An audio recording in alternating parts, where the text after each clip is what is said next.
두 번째는요, 배웠으면 이 하늘의 뜻에 대해서 모르는 게 되게 많지 않겠습니까? 왜 성경 공자는 저런, 음, 행동을 하고 말을 할까? 궁금할 수밖에 없겠죠. 그래서 공자가 이 하늘의 뜻을 따라서 중용하는 방법을 알려줬을 때요. 중용하는 방법을 알려줬을 때 제자들이, 열두 제자들이 안현이라든지 뭐 이런 여러 자로라든지 이런 제자들이 있었어요.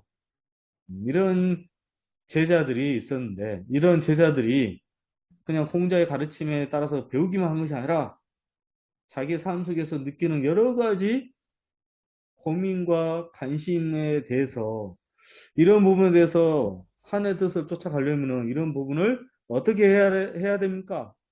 부딪히는 부분이 되게 많았겠죠. 그런 부딪히는 부분에 대해서 어떻게 해결하고 하다 보니까 질문을 계속 던지게 된 겁니다. 그래서 내가 또 무조건 궁금하다고 해서 대책 없이 다 이렇게 궁금하다고 해서 다 질문하는 것이 아니라요. 질문에도 이치적이고 논리적으로 질문을 해야죠. 예를 들면 누가 언제 어디서 무엇을 어떻게 왜라는 육하 원칙이 있습니다. 육하 원칙 하에 그 질문에 대해 질문을 하게 되면 자꾸 그 하늘의 뜻을 알아가는 데 있어서 그 질문을 통해서 정확하게, 명확하게 알아가지 않겠습니까? 그래서 지극정성하는 두 번째 방법은 바로 심문지. 뭐라고요? 심. 심은요, 심이라는 한자를 씁니다. 살필 심이라는 한자를 쓰는데요. 살필 심이라는 한자는 간머리에다가, 예, 차례번자라는 한자를 써요. 예. 그래서 하늘의 뜻을 차례대로 살핀다는 뜻입니다. 그래서 문자는요, 문 사이로 입이 있죠. 문 사이로 뭐가 있다고요? 입이 있습니다. 그래서 문 사이에 궁금한 것을 입을 통해서 질문하라라는 뜻이에요. 그래서 문 사이로 입을 통해서 뭐 하라고요? 문 사이에 어떤 사람이 무슨 이야기를 하는지 궁금해서 입으로 질문한다는 뜻에서 물을 문자입니다. 질문을 통해서 자꾸 하늘의 뜻이 무엇인지 살핀다라는 뜻에서 신문지가 되는 겁니다. 우리가 보고 있는 뭐 동아일보, 조선일보 말하는 그 신문지 말고요. 네, 신문지는 밑에 받침이 미음 받침이지만 제가 말하는 신문지는 미음 받침이에요. 그래서 이렇게 이런 뜻을 알아가는 것이 매우 중요하다는 거죠. 하늘의 뜻을 모르다 보니까 자꾸 질문을 던지는 거예요. 그래서 정확하게 알아가는 것이 매우 중요하다는 겁니다. 그래서 잠깐 제가 예를 든다면요. 황희정승이라는 그 조선시대 유명한 정승이 있지 않습니까? 그 정승이 어, 어느 날, 예, 농부가 짓는 논에 가서요, 어, 농부 한 사람을 만나게 됐어요. 농부 한 사람을 만나게 됐는데요. 어느, 다른 날과 마찬가지로요, 어, 평범한 날이 아니었어요. 그날은 평범한 날이 아니고, 다른 날하고 좀 다르게, 어떤 일이 있었냐면, 유난히, 개구리 울음소리가 크게 들리고, 개구리 울음소리가 평소보다 엄청 크게 울렸어요. 그래서 황희정승이 그 농부에게 한마디를 건넸습니다. 오늘은 비가 올 테니,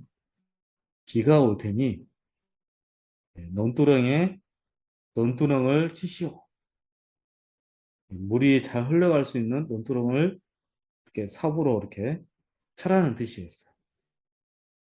어, 분명히 모습은 양반인데, 농부는 아닌데, 양반이 그렇게 말을 하니까 이상하게 생각을 했다 이겁니다, 농부가.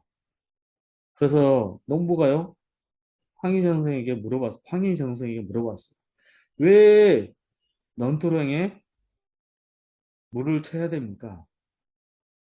예, 하늘에서 비가 내리면 그 비의 울음소리를 먼저 알아듣는 동물이 있는데 그 동물이 개구리라고 합니다. 개구리가 평소 때와 달리 유난히 울음소리가 크게 되면 하늘에서 비가 내린다는 뜻이에요. 그래서 하늘에서 비가 많이 내리니 논두렁에 논두렁을 만들어서 물길 가는 길을 정확하게 만드십시오. 그러면 물 피해를 받지 않을 겁니다. 라고 했더니 그 말의 이치를 들어보니 정말 맞는 이치라고 생각이 들어서 황희정승의 말을 듣고 논두렁을 쳐서 진짜 그것을 대비했다고 합니다. 근데 그날 저녁에 마침 비가 많이 내리기 시작해서 황희정승의 한 말이 생각이 났다고 합니다. 여러분들은요, 이렇게 굳이 농부가 아니더라도요, 개구리 울음소리만으로도 어떻게 하늘에서 비가 내린다는 그 이치를 황희정승은 어떻게 알았을까요? 예. 그거 되게 궁금하지 않습니까? 이런 이치를 깨닫는 것은 경전 말고는 없어요. 경전 말고는 없습니다.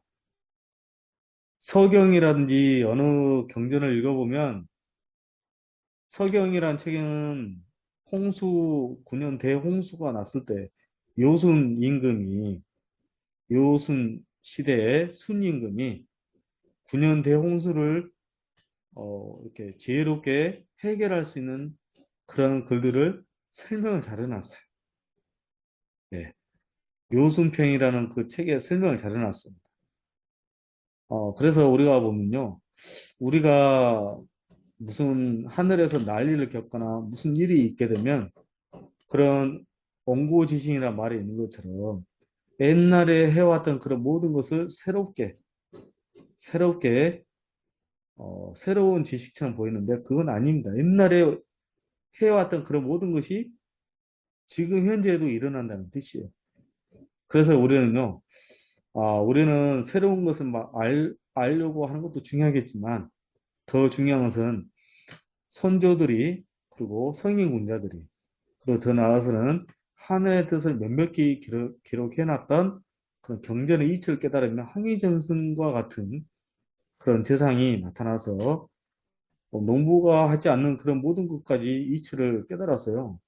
알려줄 수 있는 그런 말을 한마디 듣게 되면 그런 사람하고 동행한다면 얼마나 좋겠습니까?